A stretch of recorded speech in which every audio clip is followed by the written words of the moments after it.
Welcome everybody to the live stream today. We're going to go ahead and kind of jump right into it. I know people will come in probably in the middle of what I'm doing, so we're just going to do it that way. So it's the best way I know how to do things. So the question comes up, why am I doing a movie review on the 2025 remake of the movie Snow White? As I said before, is it because how Dopey looks eerily like Alfred E Newman of the Mad Magazine fame?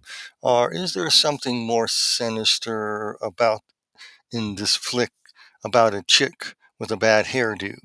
Well, folks, maybe, just maybe, both.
Okay, all right.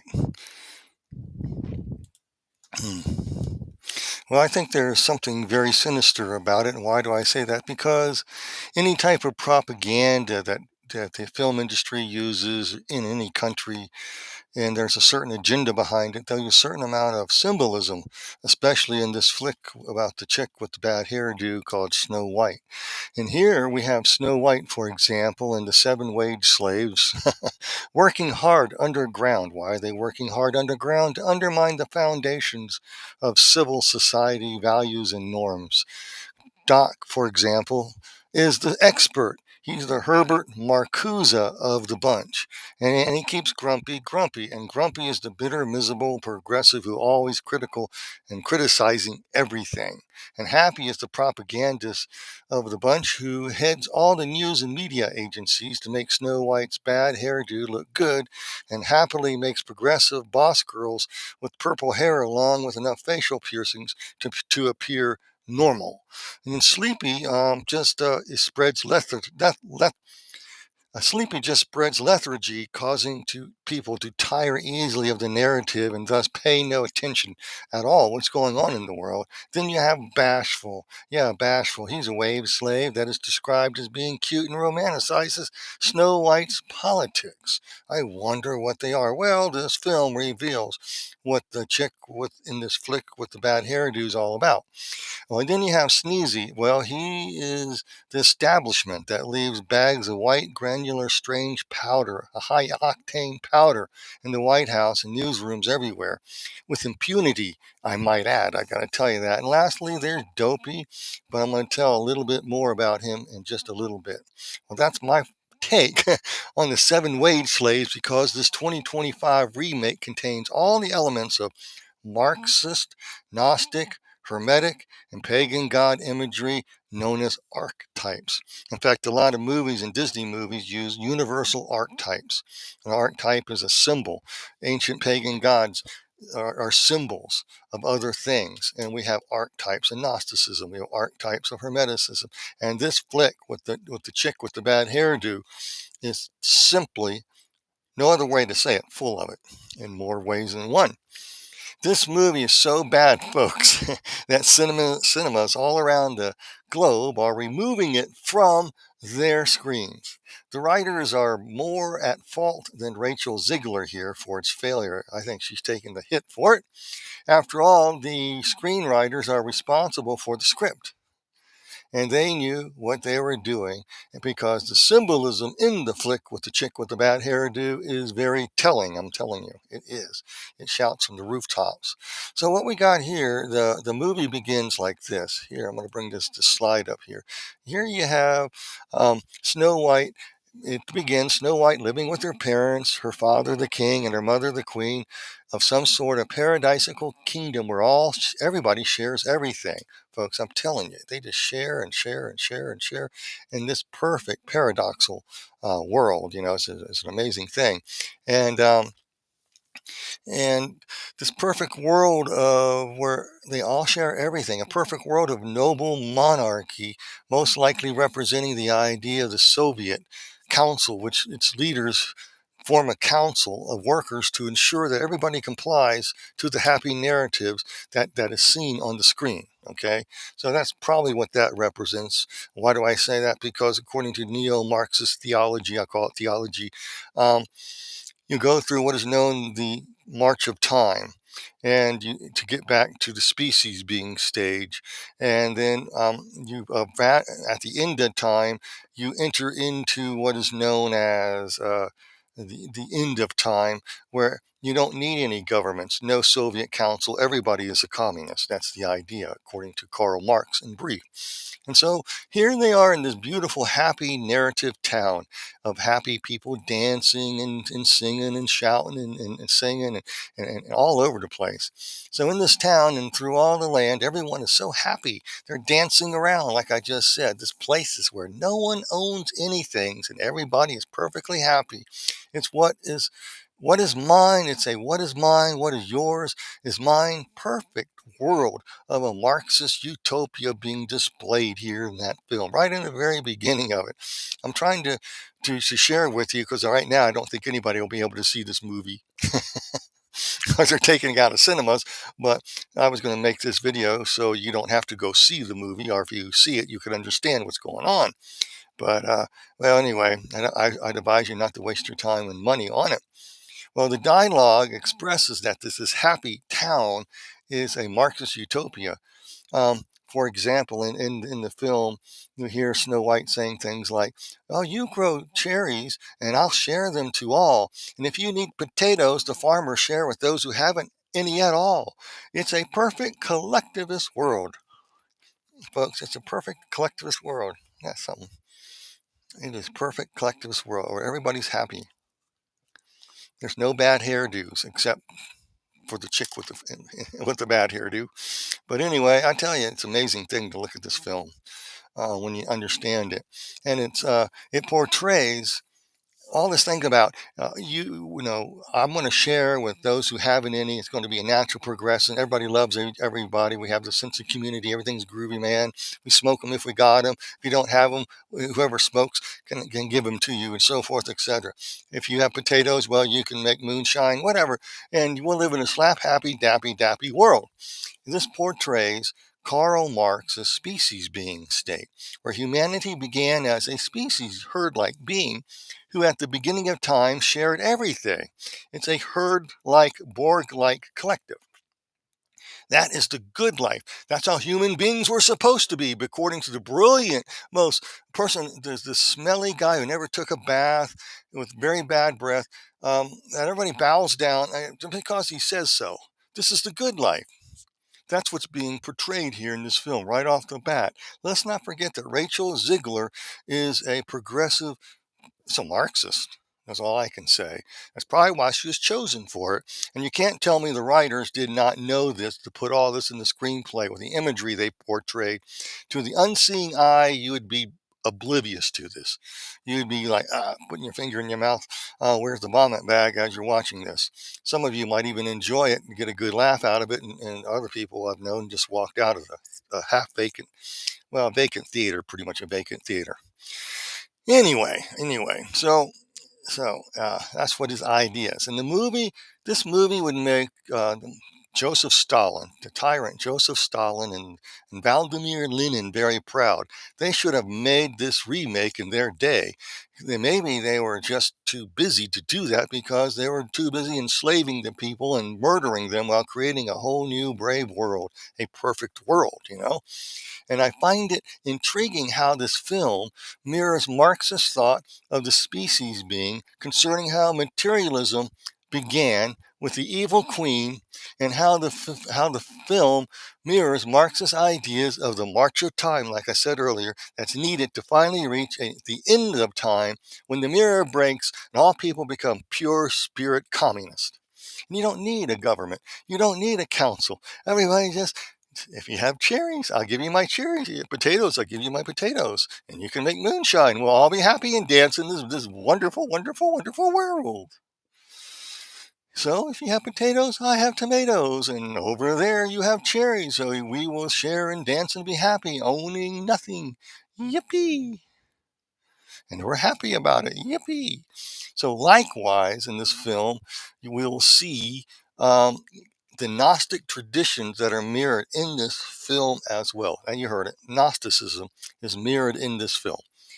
How? Well, by how it portrays paradise world that Lucifer made. He made a slap-happy world. Everybody dances around before the demiurge craftsman created the material world, who is that blasted mirror that's enticing the evil queen, or teaching the evil queen materialism. So the mirror represents the demiurge who coaches the evil queen on what to do. Okay, just keep tracking with me. This also mirrors the hermetic traditions are portrayed in this film as well. How so? Their god, or the god Lucifer, who self-sacrificed himself in order to discover himself by shedding and blowing up himself into shards of himself into all parts of creation to change his mundane world into perfection. However, in the process, he forgets that and needs help from the unholy Trinity to put himself back together. Oh, that's the mirror on the wall. If he only knew, he self-sacrifices himself in order to find himself through examining humanity. And when the humanity says, mirror, mirror on the wall, who's the fairest of them all? Why, you are. You know, how many churches teach that? Well, I digress there. I'm just telling you, it's a crazy, crazy thing. And so in order to find himself, so the hermetic god self-sacrifices himself to find himself in order to be free from the mundane world, and he examines humanity. It's weird. It's very weird religion. And who's the fairest of them all? You are, O queen of the shards of God's divine mind. You just need to become a collective and put God, Humpty Dumpty, back together again. I bet you didn't know Humpty Dumpty contained hermetic images either. Well, let's get back to the movie before I start talking about an egg falling off a wall. Anyway, there's also Mesopotamian, pagan, Canaanite, ancient Nordic, whatever pagan god lore is seen in this. I'm going to use Mesopotamian here. So in this slap-happy, dappy, dancing world, Snow White's father is like Anu. The king and their mother is like Ninhursag, also known as aka Nintura. The queen, who makes sure their kingdom will remain slap-happy and dappy through their Indiana daughter figure, Snow White. I bet you didn't even think of that. In the movie, Snow White gets her name. Yeah, in the movie, we find out that Snow White gets her name not because of the tone of her skin color. It's not about her kindness, not about her purity of heart like it was in the 1937 film at all, but rather from surviving some snowstorm when she was an infant, okay? In other words, through cold chaos of white magic, the world can be put back together by a theosophy's white magic to make everything white, pure spirit.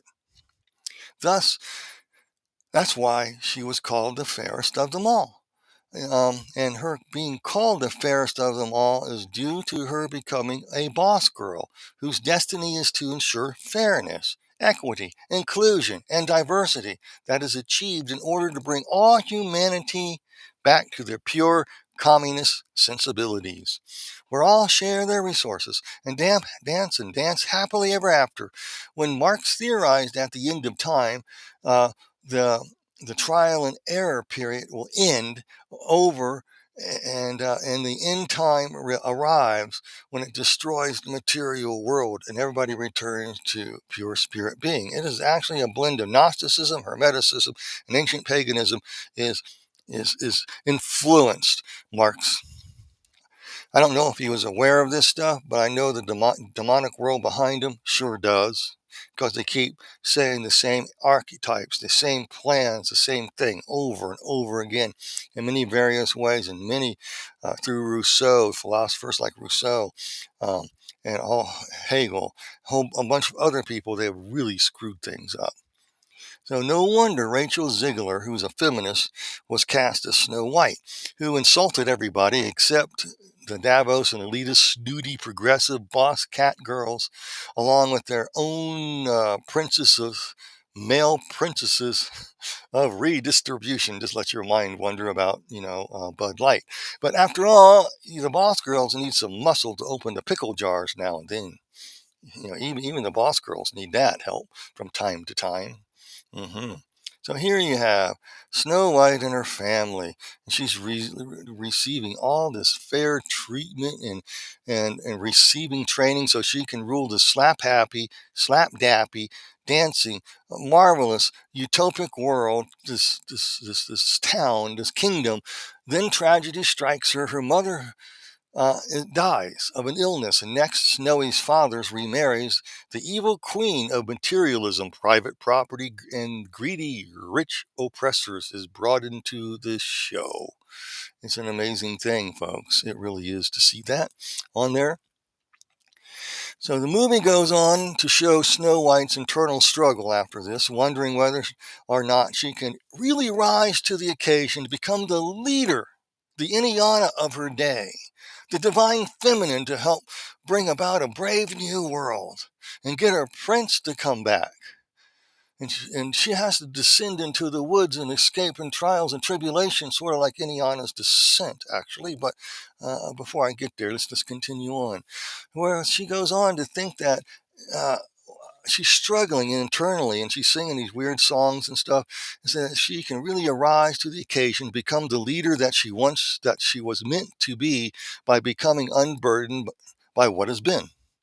Oh, that evil queen put everybody a burden that so you can become unburdened by what has been. That evil queen.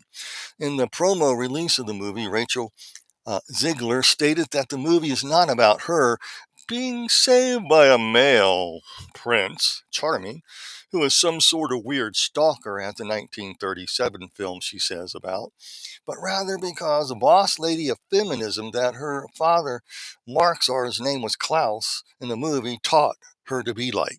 You're going to be a boss girl, baby. The evil queen creates chaos in the home life of Snowy and the kingdom falls into demise on the march in Marxist time. Here we come back to the imagery of Snow White surviving a snowstorm. Is this symbolizing the need to use pure, cold ruthlessness to return all people to a perfect, collective, dancing, slap-happy-dappy world? Probably so. So what does all this mean? What is this talking about here? And so, see, in Marxist theology here, Marxism, the theory, can never be wrong. Only people mess up. So if you keep repeating stupid, if you're stuck on stupid, keep repeating the same old thing, paying no attention to the actual results and the disaster that you cause, someday, through repetition, you will arrive at this world because you use the idea synthesis to bring it about, the critical synthesis or critical social theory to bring this about, to criticize everything until everybody becomes equity, diversified, and inclusive with each other in this group love, group kindness world that they made, where everybody shares their potatoes with their tomatoes and stuff like that. So Snowy is the boss lady with the bad liberal hairdo. Well, she becomes destined to lead through this march of time, to lead all back to a pure spiritual communist state. This is revealed in the last scenes of the movie where the entire town dances and rejoices wearing what? Not the colorful costumes at the beginning of the film, but all white. All white garb, all white dresses and shirts. Even old Snowy is, and Dear Prince redistribution is as well.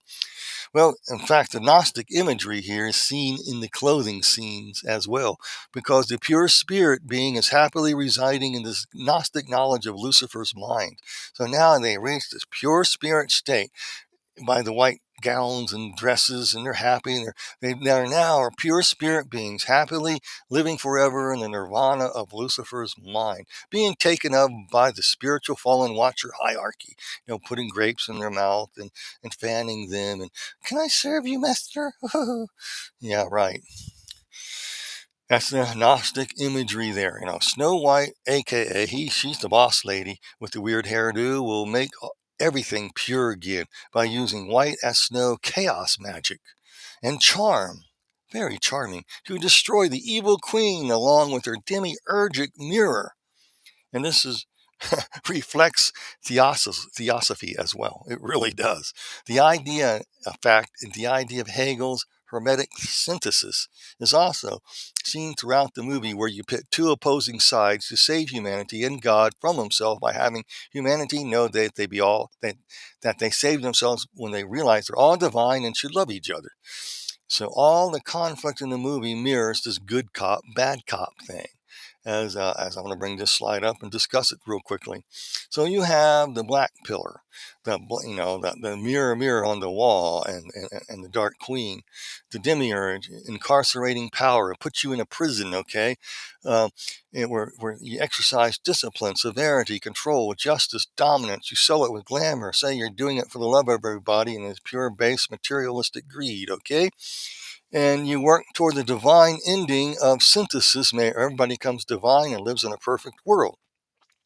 And then you move over to the thesis here, white pillar, divine mind of liberation. We're going to free you from your Gnostic and hermetic prisons of the mundane, or you will deliver, or from the prison of the evil materialistic queen, because this exhibits strength, a boss girl, mercy, compassion, passion, mindfulness, tolerance, selflessness, and service, but victory. Working toward a divine ending to create synthesis by putting the two powers together to create equilibrium by criticizing everybody to death. Its purpose is to bring about a parallelic, meaning destruction, dissolving, melting away, termination of the old order. That is what is shown um, uh, in this movie. And this happens through continual process that wears down the old order by constant compromise. That's why Marxists never sleep. They keep doing the same old thing, the same stupid thing with the same stupid results, but they really believe they are true believers. It's a religious movement, a secular, religious, atheistic, actually religious movement. And they're true believers, and it's quite scary when you have people in a cult like that trying to run the world, right? So, and what happens? What happens next? Well, old Snowy's father dies, and the evil queen now rules the kingdom. And Rachel Ziegler in the clip from the movie goes on to sing, and I quote, "Will she rise or bow her head? Will she lead or just be led? Is she the girl she always said she'd be? No one needs to save, no one needs to save old Snowy there. Save from what? The evil queen and that blasted hermetic, that blasted Gnostic demiurge mirror, the opium of the people. These two brought forth materialism. They brought private property, the evil thing that Karl Marx warned about. The perfect paradise of the species being was destroyed when personal private property came into existence and people lost their things. I want to sell you my tomatoes if you give me my moonshine. Now, we'll make a little deal here. And then that private property came in and ruined the collectivist Borg-like hive of species being, okay? And so it became this materialism, and this mirror image of this idea of God became the opium of the masses, mirroring whatever the evil queen of materialism and humanity wants. Private property, greed. And it ruined humanity's perfect collectivist hive species being state in a happy town. It just ruined everything.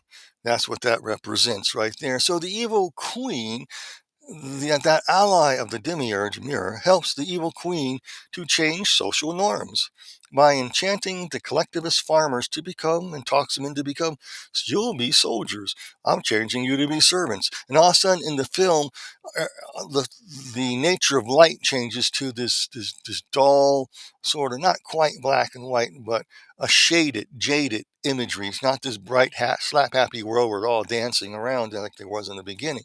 So that sets in. Now, so then she ends up stealing all the land. Life becomes mean. This is really what communism about. It also symbolically says we must get rid of Stalinism, bad communism, the bad pillar of communism, folks. This bad pillar, this dark side of communism, need to get rid of it. Replace it with the white pillar of liberation through synthesis. But it also says we got to destroy the existing social order to bring this about. Okay, so like the robber barons of old, people become, in Marxist terms, wage slaves. You're a wage slave. You making minimum wage, you should get the same wage as a brain surgeon. That brain surgeon is robbing from you, oppressing you of your wages. You got to get back. That's what Marxism does. Pits people against each other and tears them apart. So somebody who is, in Marx's eye, is qualified to flip burgers at McDonald's, for example, is also equally qualified to be a brain surgeon if he so wanted to without any training at all. Marx even wrote about it. Oh, I wake up one morning, want to fish. Next minute, I want to be this great doctor or something. I can be that. Next day, I want to become a writer. I'll write, whatever. You think this guy's living. This Marx was insane, literally. And why people bought into his lies? It's got to be demonic possession, for all I know. So this demiurge mirror helps the evil queen to change the social norms into materialism. And so you have the two sides fighting each other to bring about this white magic of chaos in order to bring about a new social order. Wow. Okay, so now we have the oppressed and the oppressor, the oppressed and the oppressor class, the rich capitalists, the rich white guys, the rich people with certain color skin. You are the oppressors. We need to have these people come into your country over your border. They have a right to it because you're the oppressors. They are the oppressed. They need to eat the fruit of your labors to pay it all back because, they're communist and they know the best way how to live your life better than you do. They're actually a mix of communist fascism, but fascism fits in here as well. This is the same storyline to Gnosticism's creation myth. When the demiurge was created, he thought he was the only ultimate God and created the material world, which is defeated slowly by initiating all humanity into secret knowledge and needed to be set humanity free that is trapped in this prison of the material world, trapped in the material world of their body. You were of the wrong gender, so you're trapped in this body, but you were meant to be female. You're meant to be a duck. You're meant to crack up. That's what you are to be. So this world, you're living a lie because the real you wants to be a duck. The real you wants to be a cat and use cat litter in a box instead of using the bathroom like normal people. Oh, no. There are no normal people in progressivism. No, not at all. Not at all. So if you think you're the opposite gender, then that's what you'll be. And you live, you're trapped in this body. Gnosticism wants to teach you secret knowledge, unlock the secret so you can be free and be returned into this state. When you arrive and initiated, return to a pure spirit state of androgyny, everybody will be blended together. Woohoo! According to H.P. Blavatsky. And so they have to initiate everybody in the world into this secret knowledge. They needed to free humanity trapped in their prisons of the family, prisons of class, and so forth. It's all symbolically portrayed in this film with the advent of making soldiers and servants out of this farmers and slap happy dancing town, the city, this kingdom. So also, according to ancient paganism stuff, wisdom is also named Sophia, who is a female boss lady figure that needs to get humanity back on track by having all humanity come into unity of the divine mind, or the collective universal Christ consciousness, that all are gods and are divine. So you know that you treat everybody equally, because you're all gods, and if you do something bad, they'll just zap you. You can zap them. Boy, that'd be something. Man, I wouldn't want to live in a world like that. If I cut somebody off in the corner, they'd zap me, I'd zap them. Wow, what a be an amazing thing. The population would surely decrease in this perfect world in no time. But I think that's what they're about. They wanted to eliminate the world's population. Eugenics is also part of the program. I forgot. So maybe they're onto something. I don't know. So anyway, um, all are gods. So the idea is to use wisdom wisely to dismantle the material world through the march of time.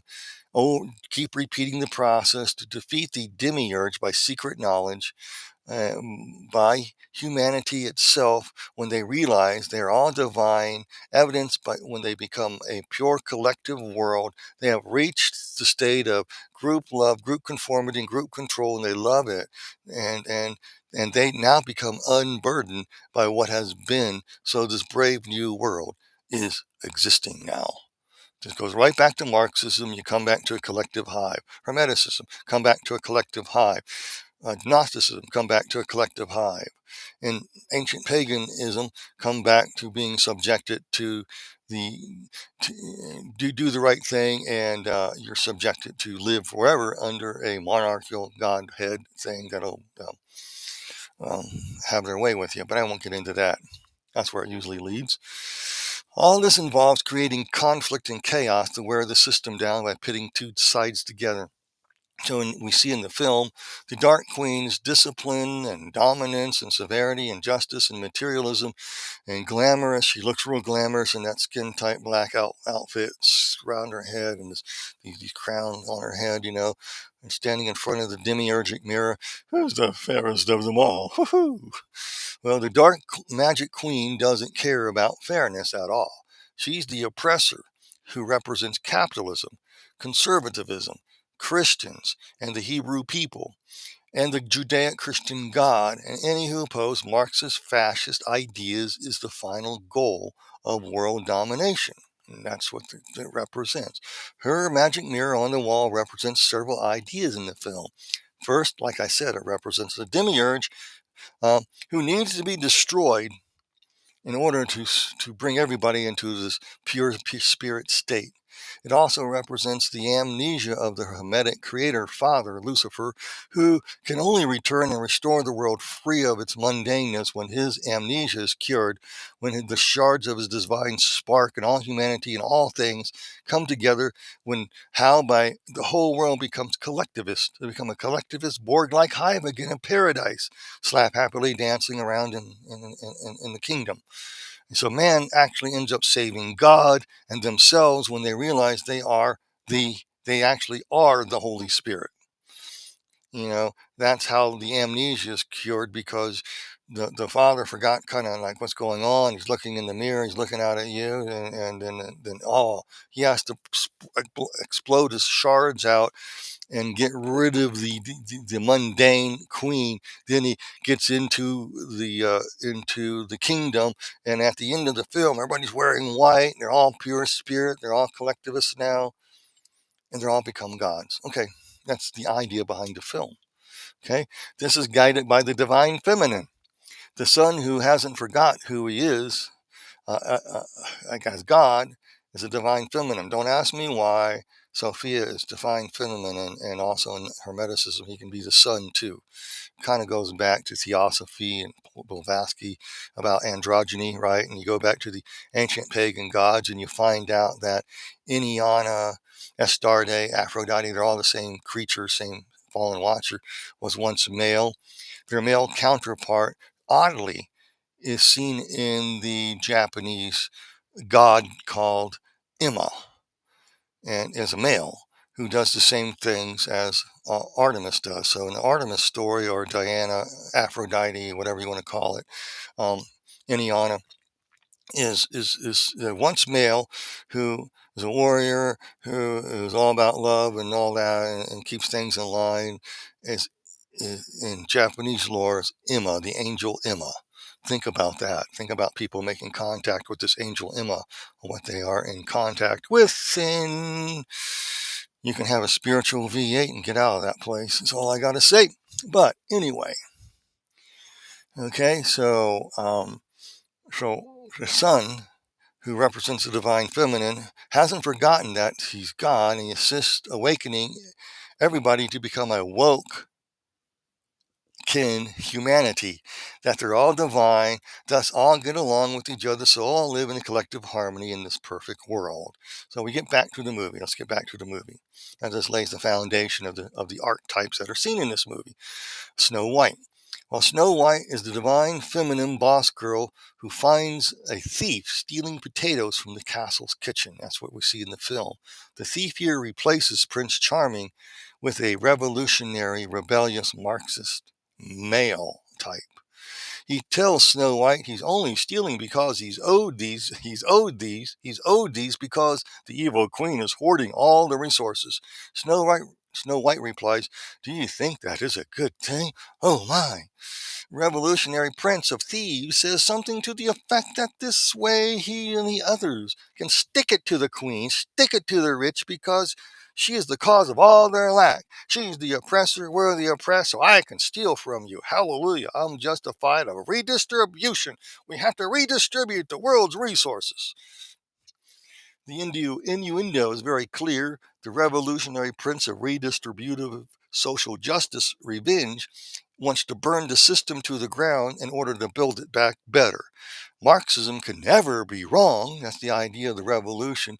You got to keep trying and trying and learn from your failures. Keep on trying till the end of time comes when you can achieve the goal. But however, pay no attention in the process to the reality of the death and misery it brings into humanity. It's all about the revolution. Revolution is about the revolution. It's about forward, just like the old communist poster said. Forward. Obama's cry and I think his second term in office was forward. Kamala Harris was also forward for a time. Okay, now you know they want the revolution. Well, Snowy White there likes the Prince of Thieves there. After all, this boss lady, who will later be seen wearing a red, will need some muscle of the beast of the Prince of Charming's rebellion to open up that pickle jar, where everybody will join in with the rebellion, and we can enter into this perfect world. So she knows that's something she needs some muscle there. However, the evil queen catches and arrests the Prince of Thieves here, and wants him stripped down to nothing and tied up outside to freeze to death in the winter storm of chaos. White magic chaos kicks in here, getting close to the end of time. That's what it's representing. Snow White reasons to the effect that this can't happen. I like this dude. Wow, he's hardly wearing anything, but I digress, However, she doesn't really love him, but rather it's that she loves his revolutionary ideas. She can use him to become the girl boss lady she's always meant to be, to help the kingdom become unburdened by what has been in the queen's grip. After all, every true blue feminist gal on the planet never can really love a man for being a man, because that's toxic. Ooh, toxic. She needs someone with the beastly muscles to help open up the pickle jars of revolution. So she sets the Prince of Charming redistribution free. And this way, this could also symbolize a cleaner version of Inyana descent into the underworld to save her shepherd farmer boyfriend Dumazid, or Tammuz, if you want to go that route. After this, the evil queen seeks advice from the magic mirror of time. This is the magic mirror of time, the magic mirror of Gnosticism and Hermeticism and Marxist ideology and archetypes of paganism in it as well. Who's the fairest of them all? The magic mirror goes on to say, "It ain't you, pork chops. You got beauty, but you ain't all that fair, doll. Only Snowy White is truly equitous, inclusive, and diverse enough to rightly be called fair." Hey, hot chick in the black dress, you ain't all that in a bag of chips. Snowy is, well, the demiurge hermetic mirror really didn't say that, but that's the idea, okay? When the queen finds out that what is meant by fair wasn't that she wasn't beautiful and she thought it was beauty, but she's losing her glamour. No, it was all about she, Snow White was the chick with the bad hairdo, the liberal chick with the bad hairdo, um, was just fair and equitous. Okay. The movie in the movie, the mirror could symbolize the concept of the mirror of time needed for chaos to finally usher in the end time. Represented it at the end of the flick here of the chick with the slick hairdo there. The Dark Queen can be seen as the demiurge's helper to maintain the material world, and Snowy White is the one to control the chaos to make it a better world. That's Ileana. So the Queen seeks to bump off Snowy White, Iniana, Astarte, Diana, Artemis, aka Aphrodite, Azareth. That's who that. They're all the same being. So Snowy White is chased by a huntsman who can't bump her off when he catches her and tells her to run into the woods, go into the abyss. Thus her descent begins to free her man. That find her man. Where's that huntsman I set free? I want to find my man. I need someone to help me open up the pickle jars of revolution. I need to find that dude, okay? And she then falls asleep and wakes up in the woods with some really weird CGI animals about, with this turtle going like this. And it's like, it's kind of creepy. But anyway, um, and later, she's stumbling into a house. She just stumbles into where a house is and walks in there. And she's so tired, and she sees these little beds. She lays across several of them and falls asleep. Is woken up by a mob of 7 angry dwarves. Then she wins them over, then tires of cleaning up for them after their day's work. So Boss Girl teaches them the art of cleaning the house. You're going to have a broom. You're going to dustpan. You're going to wash. You're going to clean the toilet, you know? What man doesn't need a little uh, um, expertise teaching and cleaning? Okay, I digress. Now, to bring home the Marxist fascist feminist propaganda in this film, seen in this creepy dwarf named Dopey, he doesn't look too dwarfish, but he resembles a white man who eerily looks like Alfred E. Newman of Mad Magazine. I'm gonna bring this up and let you look at this thing. Alfred E. Newman of Mad Magazine. That's Dopey, so you know how he is. He's very eerily similar to that, and it's really strange when I look. Whoops, it's eerily strange of that. I'm gonna bring all the dwarfs up there, and there's Alfred E. Newman. Look at that. Here got the big ears. You got the same shaped nose. Only thing, Alfred's eyebrows are raised. In some magazine covers, he has brown hair, red hair. He can have green hair. He can have any color hair he wants, and the mouth is about the same shape. If you put it more serious, and he is very Alfred E. Newman like, and you got to ask yourself, why in the world would the designers of the script want to make him look like that? Wouldn't that be a copyright violation? No, you change little things and make them eerily similar to it. Why? Why would you do that? Okay, why? Okay, he's not dwarfish, but he looks like he resembles a white male. He's a white male. In the movie, the dwarves all mock Dopey's inability to speak, to either, okay, just think about it. You can't think, you can't speak. He doesn't speak. White guys don't talk. You got too much masculinity going. If you say anything, we're going to censor you. We got to make the white male dopey. That's the idea, doesn't it? Make sense to you? So in the movie, the dwarves mock Dopey's inability to speak. Is they're either hinting at what the left really thinks about the disabled people or about white men in general. Censorship is real. The feminist idea is clear. Men are meant to be made to feel dopey and insignificant, and their masculinity should never be heard from again because it's toxic. So they want all the white dudes to look like Dopey. So how dare white dudes even express their masculinity unless they are revolutionaries that the boss girl feminists with the bad hairdos and no makeup need to open a pickle jar once in a while. After all, white males are just all dopey wage slaves. Girls got to have some fun and get some money somehow, you know. Marxism teaches that humanity is made up of workers, wage slaves, who must revolt to burn the world to the ground because of the rich oppressors. Now that's strange. It's, in fact, the uber wealthy that control the funds of the world that are funding the revolution. It's really, really weird when you look at it. The Democratic Party is run in our country, the Progressive Party everywhere, run by rich elites who are white. Yeah, I guess they are all pretty little dopey. You know, I think Klaus Schwab would. Could you imagine Klaus Schwab's? Uh, um, uh, could you imagine Alfred E Newman's face on Klaus Schwab? You know, wouldn't that look great? I wish I would have done that. Wouldn't that? That'd be great. Now, you know, all the dopey white guys of the left. Oh well. Oh well. All right, man. So, you're wage slaves, okay? These 7 dwarves, they work in the mines, underground, maybe digging under the foundation wall to reach the gems of rebellion to help support and fund it. Maybe not. After all, Doc is the Marxist expert who keeps progressively grumpy with his advice to help Happy keep the news cycle and narratives all the same so that Sleepy can spread lethargy far and wide so nobody does anything about anything. This is done to uh, make bashful cute and romanticizing Snow White's politics as the only way in the world they pontificate. Bashful does in all the universities. Yep, far and wide.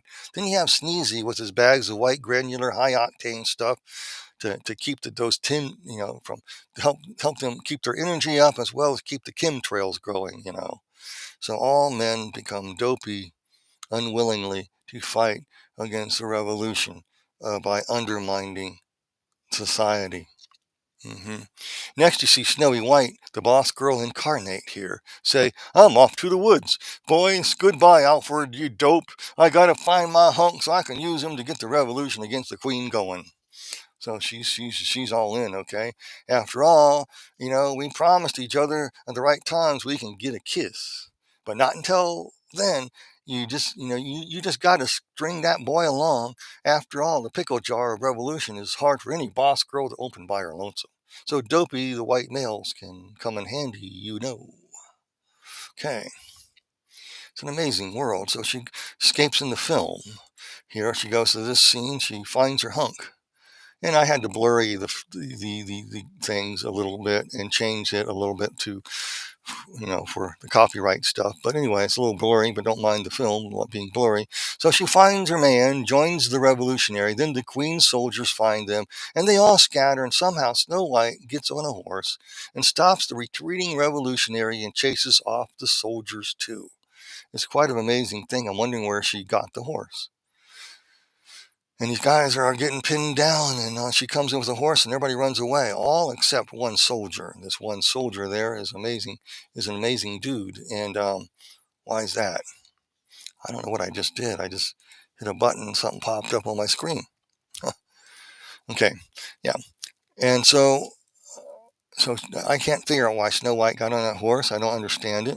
And so she and all the guardsmen and the soldiers scatter all over the place, and and she rallies the retreating revolutionaries, and somehow she chases off the soldiers, except for one soldier who fires a killing shot with a crossbow at Snow White. But the Prince of Thieves, a redistributive wealth, steps in, sees what's coming, and takes the hit for her, takes the arrow for her. You know, like a good Demizude does, jumps in front of Snowy and takes that arrow for her right in the shoulder, buddy. And somehow, in about, 2 or 3 fast minutes, Doc the dwarf removes the arrow and Dumazid comes back to life. The Iniana and Dumazid. On with the revolution, though. On with the revolution. So along with a slap-happy song between her about where they can consent to a kiss only at the end of the film, and this is, and I kept thinking about when I'm hearing this song where they're singing about this kiss, is this some sort of spring equinox festival, wake up the May Queen. After all, Persephone comes to life to fertilize a new Eden on earth, to make this new paradise, while the Prince of Thieves bows down below for a bit of time to hang low, hide out for a while, got a name on him until he's needed to open up a pickle jar. Okay, I'm just thinking, whoops. This is certainly a progressive Marxist propaganda film. That's my diagnosis of this film. How can I tell? Well, one of the seven doors talks to the revolutionaries concerning the Queen's ways and says this, and I quote, "Her greedy economic policies forced them into a liminal space where ethics and motives are ill-defined." In this movie, a bunch of kids there, there's a little sentence above that. I didn't write that down, but there's a sentence above that ties in. What little kid is going to get that? That is definitely thrown in by the writers for some purpose, do you think? In other words, it's revolution, baby. Carry a picture of Chairman Mao. How could the Beatles have known what they were singing about if that's not what they were singing about?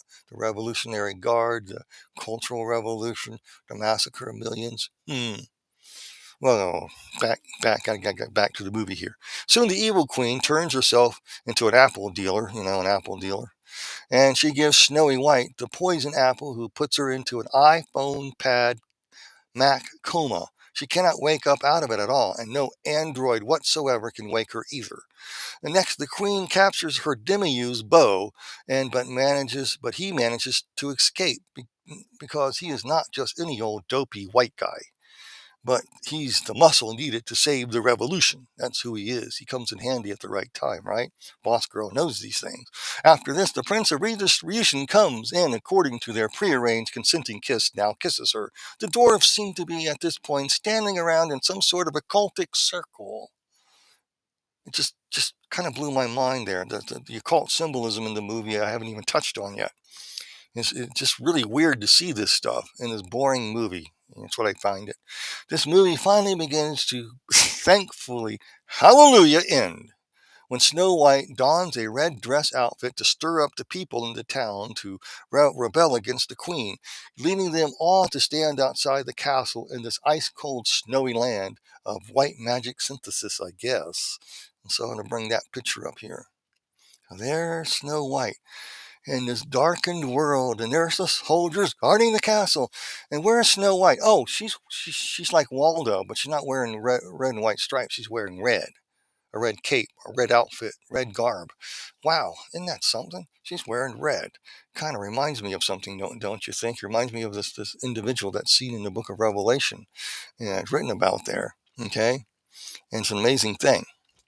Okay. In fact, the book of Revelation, chapter 17-18, speaks of a harlot dressed in red scarlet, riding the beast, carrying a cup of her filth, which she intoxicate the great ones of the earth. Maybe this possibly symbolizes Snowy here, selling herself by a kiss of consent with the great merchants of men of the earth, who aren't dopey white guys, to help that boss girl to bring about to the forefront the culmination of the rebellion against God himself. Ride the beast of rebellion and ride the prince of redistribution. Ride. Huh. Interesting. For me, that's what the red dress get up represents, after all. And then, got to get back to the movie. So the movie shouts to Snowy here. You'll see Snowy here in her red outfit, her cape, or whatever it is she's wearing there. It's a red cape, and the queen shouts down there, and you can see the swords pointing at Snowy there. And the queen shouts to her soldier, "Kill her!" And the idea is because she wants to stop her gravy train life of plenty from ending. She owns everything, and but Snowy is fair. She's equitous. She's about redistribution. And but Snowy begins to enchant the soldiers with a voice of the divine feminine, of Indiana, by first recalling the names of the soldiers, saying basically, hey, don't you know? I remember you. I know who you are. And in the film, the soldier starts getting his color back. He's changing color back to normal color, He says, basically, you were a farmer before the evil queen made you this drab soldier. You had a cherry farm. You made things with cherries with your wife. Don't you remember how you and her would make cherries and share them with everybody in the town? And you over there, you shared all your potatoes. And you over there made the moonshine so we could all dance happily around in this merry, slap happy, dappy town. Don't you remember we own nothing and we're happy about it? Don't you remember my dad, Karl Klaus Marx Schwab, your king? And my mother, Erskigal Hectate Cortez, who now is in the abyss, wanting to awaken you back to your species being roots? Huh? I'm just kidding. Just kidding, folks. In the movie, she does remind the soldiers and those opposing her of things like that. With her sweet talk, reminding them of their ancient species being state. We're all communists now. We're reached the end of time because that mirror is going to destroy. Hallelujah. The soldiers regain their memory, remembering how they all lived because the good life in a communist utopia. They then lay down their arms because they can no longer fight for the evil queen of materialism, the demiurge. Its time has come for the magic mirror to be free from the mundane world of keeping the evil queen mundane. Oh, yes, sirree. The queen runs to the mirror, which represents several things. First, it symbolizes the end of times, as Marx projected, when people all become communists again by returning to their original pure spirit species state at the end of time, when there's no need for governments, no need for monarchies, no need for anything. You're all divine, okay? And that's what it's talking about. So we see the queen in front of the mirror.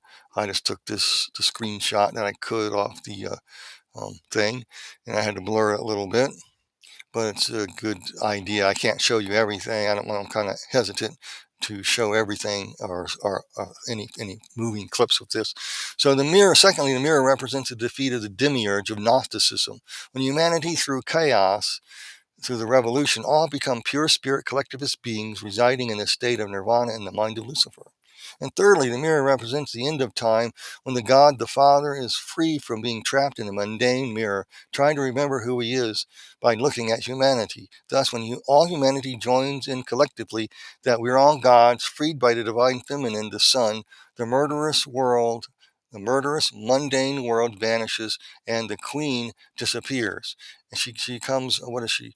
She like gets this black, she turns into this black cake like stuff. Almost reminds me of Han Solo getting embedded in that brick of something, That's what it reminds me of. And brick of carbon or whatever that was. For all Star Wars fans out there. And she looks, and so from that, the shards come together, enter into humanity. Everybody's wearing white again and dancing. You entered into the utopic world. So so God the Father meets the divine feminine Son, snowy in the red dress, the whore of Babylon, and you're going to create this brave new world for the Antichrist to live, is what it's actually saying. But I digress. What the movie does not share is whether the delusion of collectivism is where it's tried. It fails. It fails because it denies reality of the human condition as lost. We're not little gods, but sinners in need of salvation through Jesus Christ alone, not by works of crazy people like this, making films like this. We need to tell them to shove it where the sun don't shine. You don't want their ways. We don't want the ways of collectivist ideologues who are judges. You want to stop and return everything back to of having criminals rule the roost, rule the streets. We want our country back. Europe is falling for this garbage. They're living in the Snow White fantasy world. And they all want everybody to get back wearing white. If you take this from the Gnostic sense, everybody's pure spirit being. I should have taken a picture of that. But they all dance around in white. And the hermeticism, finally turn the lead to gold. It's symbolic. and everybody becomes in this golden-headed, united, utopic dream of collectivism. They're all wearing white, dancing around because you realize you are the Holy Spirit. White represents the Holy Spirit. So you got hermeticism. All the people become the Holy Spirit because they're one. And God remembers that who He is, and He's going to free everybody of the mundane world because He had to have you, the human beings, to free Him from it with the help of the divine feminine, which matches paganism and the old god storylines to a T. Archetypes. Is that all in that movie? That's what I got out of it. That's what I saw. So you don't have to see it. Um, and I'm telling you, I have never, ever, ever seen anything so weird like that in my life. But anyway, I digress. Hope you enjoyed this time. I hope I didn't bore everybody because, I noticed that a lot of people would rather talk about other subjects other than topics like this, especially when it comes to all this stuff, because people want to be like sleepy, become lethargic, hide in the head in the sand. I do understand that people need to be set free of stuff. So in upcoming videos, I'm going to be dealing with marriage. I'm going to be dealing with being set free from things. I did that for a long time in the beginning. Some of my earlier videos are about that. And some of them have been deleted, unfortunately, by the tube. But I'm going to begin to share these again. And so that you can be free from a lot of trauma and drama in your life, and also explain how the Word of God works in a person's life to the best of my ability and how it changes you, and try to help disciple you in a realistic sense so you understand what it means to disciple and things like that. I'm talking about how to change, how your life changed. So if you're stuck in the mud doing drugs and stuff and you're fighting depression, your marriage is falling apart, I'll be addressing those issues. I'm also going to further address narcissism. I'm going to talk more about narcissism because Renee Ziegler here is very narcissistic. And a lot of the people making films like this and screenplays, and Klaus Schwab, the Davos elite, um, and all these people are very narcissistic and psychopathic and and sociopaths as well. And since I worked with narcissists, I can only give you um, a criminal justice aspect of it. I'll have to do some research because I do not know of any effective treatment for this type of condition. I honestly don't think there is any. There could be, and I think that would probably be the gospel. I think in some cases, some narcissists can be reached and get saved, but most likely may not. It depends what type of narcissist. There's like 9 different types of narcissism now. I divide them up in 3 parts. The overt ones, there's a whole category there. Then there's the middle of the road ones, which are like your movie actors like Renee Ziegler. They think the world revolves around her and their ideas are superior than everybody else's. A lot of professors fit in that area. And then you have the lower level ones who are the covert narcissists, which I now realize they are the worst. There's different degrees of covert narcissism. And I'll talk more about that and go into more details, as well as talk about marriage, loss, grief. I want to talk about the pyramid and the structure underground because Josh Peck just did a show on that, and I always find that interesting and things like that. It's what I'm planning to do. So I wanted to do this thing here so people can understand that this crazy movie, which is being taken out of theaters now and cinemas, are being removed because it is a bad movie. And I wouldn't want to take any kids to it because I know the propaganda behind it. It is a pure Marxist propaganda film. It is filled with occult overtones, colors, vivid colors to the drab color of the Queen's new kingdom that she makes the kingdom out of, how unhappy people are, and the archetype of Inyana coming to save her Demiurge guy after she sets him free and then frees him with and all that stuff, and then he takes the arrow for her, and everything is good. He's the muscle needed for the revolution, and she defeats the demiurge, and they create this Marxist pure communism world, as Theophysis would talk about. The symbolism is profound, and I'm going to investigate if I can edit this film and put the movie clips in it. But with copyright stuff and being hit already, I refrain from that. That would make the film more interesting. You can see what I'm talking about as I'm talking about it. With that, I'm going to go ahead and go. We can talk on the live chat for a little bit. So if you'd like to contact me, my website, email information is there. If you'd like to support what I do from PayPal, it would be greatly appreciative. That's there. Also have my 2 books, Land Unknown, Hell's Dominion, and Heaven Beckons. In those ways, you can support me.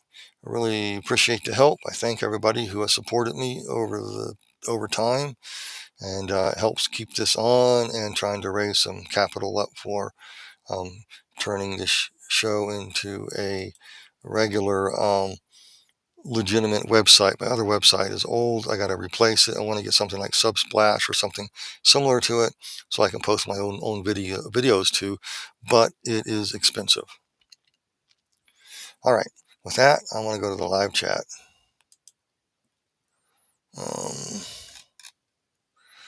Okay.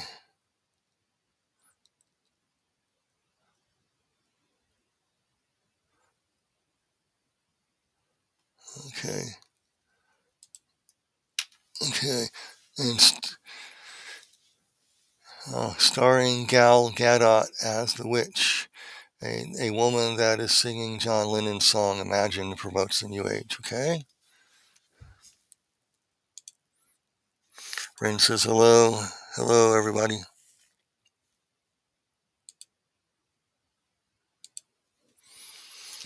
Robin says, from a dream interpretation perspective, mining represents undermining society or undermining something in general.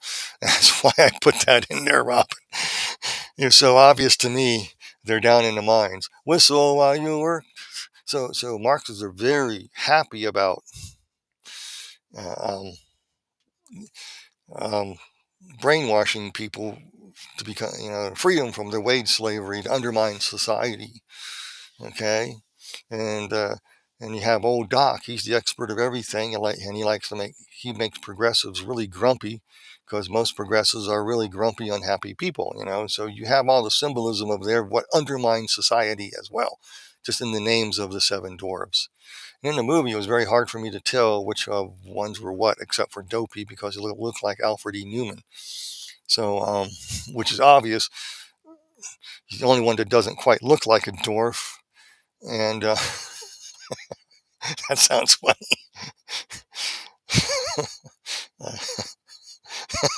He's the white guy. A DORF. Never mind. Sorry. Again, Alice in Wonderland is very similar. I read Alice in Wonderland book. There's a lot more in it. But yeah, you're right. The movie and the things and the stuff with the various makes and remakes of that story is the same thing. It's all about going down the rabbit hole, very occultic, hermetic, and Gnostic, and Marxist thrown in there too. What I call progressives, because progressives didn't just start and at the end of the 1900s. They started way before that. And you can trace it right back to the fall of and Nimrod if you want to, but really codified probably in the late 1700s, because you had the French Revolution as a fruit of that ideology of leftism there. So yeah. This is a good subject. There's a reason these are becoming huge flops. Most don't like these garbage movies, and we can feel there's something behind it that's evil. And that's what I'm trying to expose, is the evil. I want to expose the darkness in this film. And because I heard majority of reviews and stuff I heard from some people were, all of them were hostile, except for 1 or 2 who would give it a 4 point or a 5 point because the song or something was singing, or but actually it was a dull, drab movie, and Snow White kind of looked like she wasn't really talking to dwarves. She was like talking to something stationary. And it was all CGI created. And the dwarves were kind of creepy looking, except for Dopey looked like Alfred E Newman. But the symbolism was everything was there, you know. It did injustice to the original Snow White, which also an archetype too of all that stuff as well.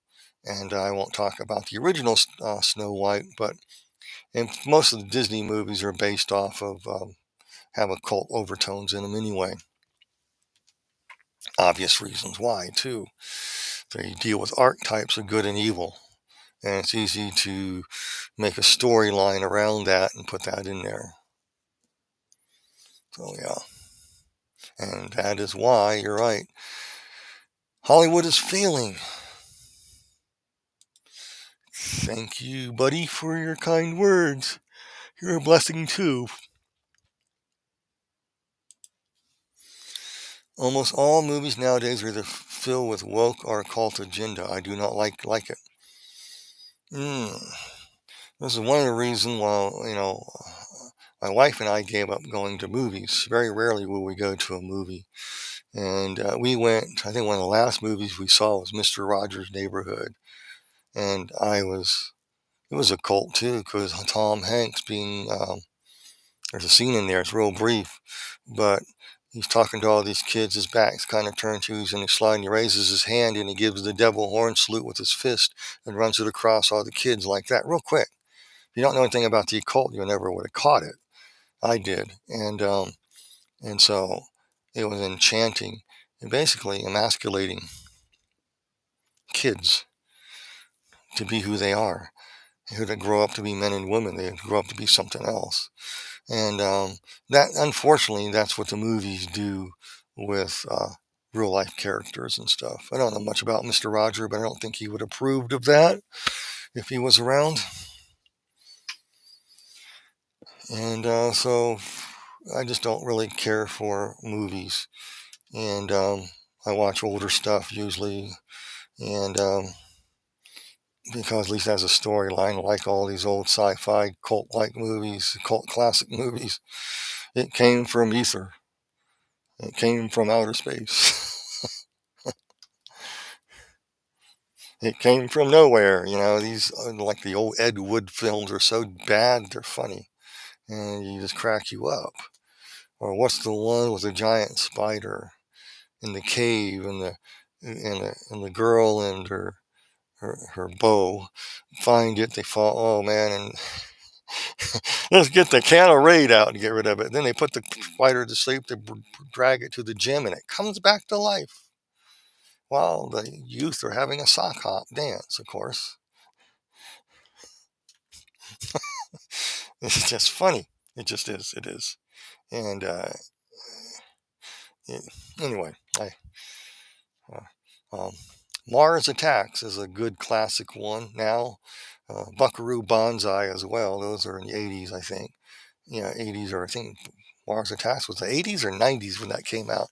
That was hilarious to me because it had all the political ideology and philosophy of the Brave New World and the instruments of chaos, the Martians in it. Boy, I could go to town on that one. I mean, it was so obvious.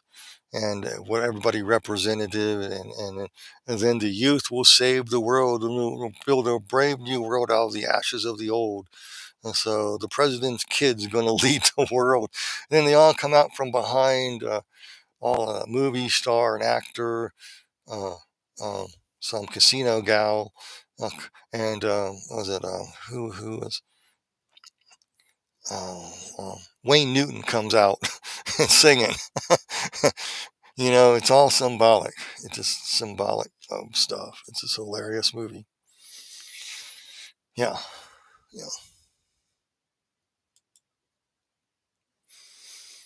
In the 90s, I think I remember watching it in high school. Probably the 90s it came out.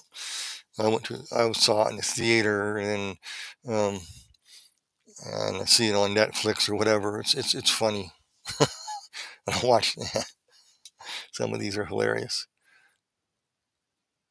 And then you have, do not run. We're your friends. Zap, zap, zap, zap.